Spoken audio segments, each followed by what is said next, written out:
Hello, good morning friends. ये आज हम कुछ बात करने वाले हैं एरियल रूट्स जो प्लांट्स होते हैं, इनको हम मल्टीप्लाई कैसे कर सकते हैं। जैसे कि ये मनी प्लांट है जिसे तो हम सब जानते हैं, ये टहनी से भी लग जाता है, लेकिन हम इसको बिना टहनी तोड़े बिना अलग किए मेन रूट से कैसे दूसरे प्लांटर में डेवलप कर सकते हैं। वैसे तो ये अगर किसी दूसरे मिट्टी में गिर भी जाए इसकी टहनी तो जड़ पकड़ लेती है। इसी तरह से इसी मेथड को हम देखते हुए हम इसको छोटे से पॉट में, किसी अलग पॉट में मिट्टी में दबा देंगे और इसकी रूट को फिर किसी भी तार से हम अंदर की ओर दबा देंगे अगर, ताकि मिट्टी से अलग ना हो ये टहनी, तो इसकी रूट अंदर ही अंदर डेवलप होने लगेगी और हमें एक नया प्लांट तैयार मिलेगा। और फिर हम इसको मेन रूट से अलग कर सकते हैं। जैसे ही इसकी जड़ डेवलप हो जाएगी तो हम इसको मेन रूट से यहाँ से अलग कर देंगे। तो इसी तरह के और भी बहुत सारे हमारे पास इस तरह के प्लांट्स हैं जिन्हें हम मल्टीप्लाई कर सकते हैं। जैसे कि ये है स्वीट पोटैटो वाइन। इसे भी मैंने इसी मेथड से देखिए अलग अलग पॉट्स में, छोटे छोटे पॉट्स में लगाया हुआ है। इसमें जब भी पानी डालना होता है तो बड़ी समस्या होती है, इसलिए मैंने ये छोटा सा एक फिश नुमा पानी का रखा हुआ है। इसका छोटा सा मुंह है और इससे आसानी से हम पानी डाल सकते हैं। और एक और हम आज लगाने वाले हैं इसी तरह का एरियल रूट प्लांट, जिसको हम मल्टीप्लाई करेंगे, जो कि बहुत ही फैला हुआ है मेरी छत पे। ये है सन रोज़। इसके बहुत ही सुंदर छोटे छोटे फूल आते हैं इसमें जैसे ही सूरज निकलता है, इसीलिए इसका नाम सन रोज़ है। और छोटे छोटे रेड कलर के फूल आते हैं। इसमें बहुत सारे कलर होते हैं, लेकिन मेरे पास ये रेड कलर में ही है।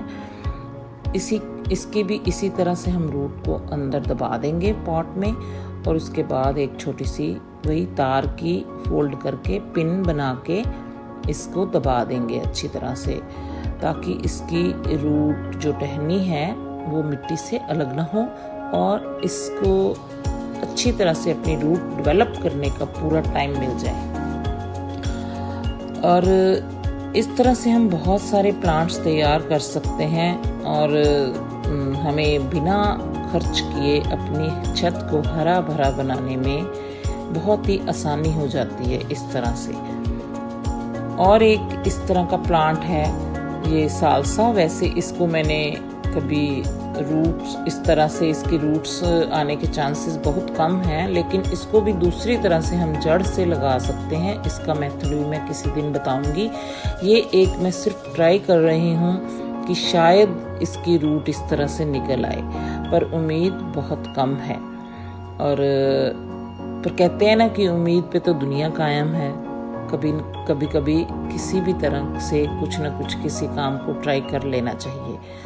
तो इसलिए मैंने इसको सिर्फ ट्राई किया है, तो देखते हैं इसका क्या रिजल्ट निकलता है। कुछ दिन बाद फिर आपको मैं इसकी रिपोर्ट दूंगी। तो चलिए हम अब अपने नेक्स्ट प्लांट की ओर चलते हैं कि जो है हमारे पास टर्टल वाइन। अब हम टर्टल वाइन को भी इसी तरह से लगा के देखेंगे। इसमें थोड़ा सा पानी और डाल देते हैं। इसको पिन भी अब लगा दी मैंने, और ये है हमारा टर्टल वाइन। टर्टल वाइन को भी इसी तरह से मैंने एक बॉटल का प्लांटर बनाया है। मेरे पास पौधे बहुत ज़्यादा हैं, प्लांटर बहुत कम हैं, तो मैं जो भी मिलता है उसी को प्लांटर बना लेती हूँ। चाहे वो बॉटल हो, चाहे वो कोई तेल का डिब्बा हो, चाहे कुछ भी हो, तो मैं उसमें प्लांट को उगाने का प्रयास करती हूँ। तो इसी तरह से मैंने इसको भी इसी पॉट में रख दिया, क्योंकि ये पॉट बहुत बड़ा है। इसमें एक केले का प्लांट लगा हुआ है। टर्टल वाइन अपने आप ही उगाई है इसमें। इसी तरह से इसने जड़ को पकड़ लिया। और ये है स्पाइडर प्लांट। इसको भी मैंने इसी मेथड से छोटे छोटे गमलों में लगाया भी हुआ है। इसको हम जड़ से भी लगा सकते हैं। देखिए इसकी बहुत सारी जड़ हैं जिसको हम अलग अलग कर सकते हैं। तो दोस्तों इसी तरह अपनी छत को हरा भरा बनाने के लिए, या अगर आपके पास ज़मीन पे गार्डन है तो उसको हरा भरा बनाने के लिए आप इस तरह से प्लांट्स को मल्टीप्लाई कर सकते हैं। ये देखिए, कभी कभी कुछ काम नहीं भी हो पाते हैं, जैसे इसमें ज़्यादा पानी पड़ गया, इस वजह से ये पौधा डेवलप नहीं हो पाया है।